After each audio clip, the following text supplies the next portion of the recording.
अस्सलाम वालेकुम तमाम फ्रेंड, क्या हाल है। उम्मीद है तमाम भाई खैर खैरियत से होंगे। ये 40,000 के लिए ना फर्स्ट आंकड़े का रूट है।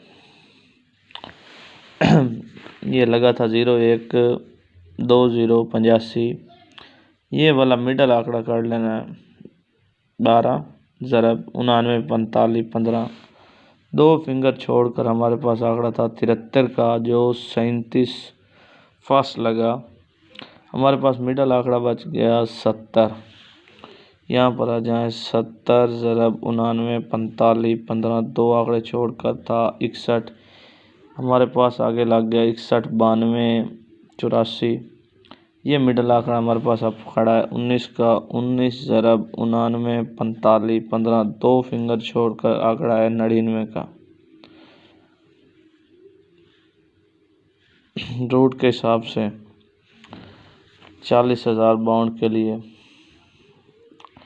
दोस्तों, रूट के शौकीन हज़रात, ये हमारी मेहनत है। बाकी अल्लाह पाक करम करेगा इंशाअल्लाह। फाइनल पोस्ट भी होगी जिसमें चंद आंकड़े और 1-2 टंडोले ही होंगे। अल्लाह के हुक्म से जो डज होंगे, अल्लाह हाफ़िज़।